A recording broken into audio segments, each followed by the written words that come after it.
Hello hi, this is Shravan Jyothi. Today recipe పనసకాయ curry అండి. Very tasty. ఒక్కసారి ఎలా చేయాలో చూద్దాం. మన ఛానల్ని ఎవరైనా సబ్స్క్రైబ్ చేసుకోలేదో సబ్స్క్రైబ్ చేసుకోండి, లైక్ చేయండి, షేర్ చేయండి. ఇప్పుడు రెసిపీలోకి వెళ్ళిపోదాం. పనసకాయ కూరకి మసాలా ముద్ద అనేది తయారు చేసుకుందాం. ముందుగా 1 కప్పు ఉల్లిపాయలు, అంటే నేను పెద్ద సైజు 3 ఉల్లిపాయలని తీసుకున్నానండి. ఒక మిక్సీ గిన్నె తీసుకొని ముందుగా తీసుకున్న ఉల్లిపాయలు, 2 టమాటాలు, అల్లం 4 ముక్కలు, ఇది మొత్తంగా ఫైన్ చేసుకుందాం. మెత్తగా ఫైన్గా పేస్ట్ అయిందండి. ఇక్కడ మనం ఇప్పుడు స్టవ్ వెలిగించుకొని కళాయి పెట్టి ఆయిల్ అనేది హీట్ చేసుకున్నానండి. ఇప్పుడు ముందుగా కొంచెం ఆనియన్స్ వేసుకుందాం,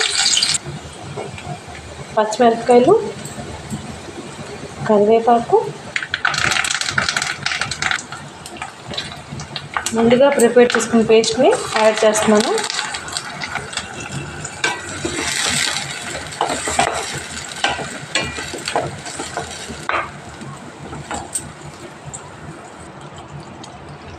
కారం, పసుపు, ఉప్పు, కొంచెం గరం మసాలా,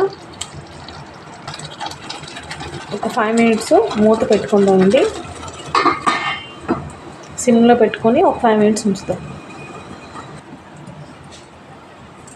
ఇప్పుడు మూత తీసి చూద్దాం ఎంతవరకు ఎగిందో. ఇంకొంచెం ఎగాలండి. మనకి ఆయిల్ అనేది బయటకు వస్తే ఈ మసాలా స్టఫింగ్ అనేది ఫ్రై అయినట్టు. మరొక 5 మినిట్స్ ఉంచుకుందాం.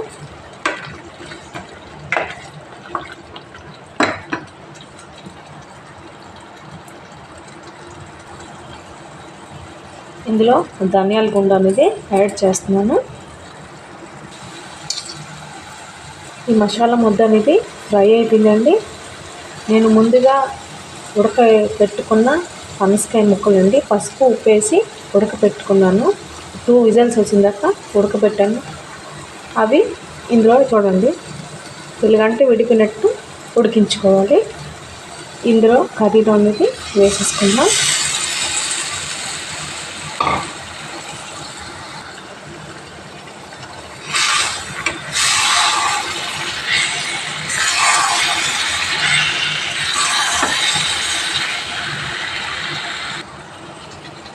ఈ మసాలా ముక్కలన్నీ పనసకాయ ముక్కలకి బాగా పట్టినట్టు ఫ్రై చేసుకుందాం. ఒక 10 మినిట్స్ మూత పెట్టి ఇలాగా వదిలేద్దాం.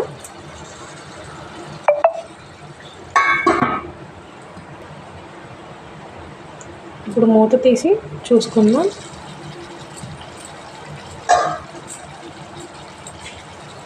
ఫ్రై అయిందండి. ఇందులో కొంచెం వాటర్ అనేది యాడ్ చేద్దాం.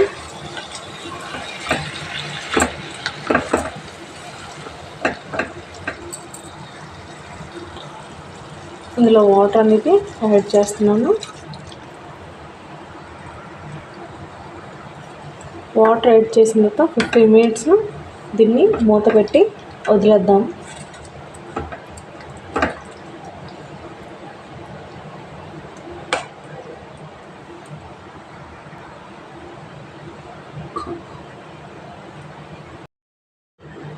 మినిట్స్ అయిపోయింది కదండి. మూత తీసుకొని చూద్దాం.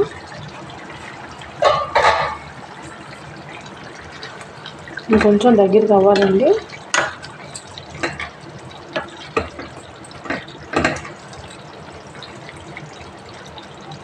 గ్రేవీ కొంచెం ఉన్నది, కొంచెం దగ్గరికి అవ్వాలి. పనసకాయ కర్రీ అనేది ఇక్కడ రెడీ అయిపోయిందండి. కొంచెం కొత్తిమీర వేసుకొని దించేసుకుందాం. పనసకాయ కర్రీ అనేది రెడీ అయిపోయిందండి. వెరీ సింపుల్గా తయారు చేసుకున్నాం.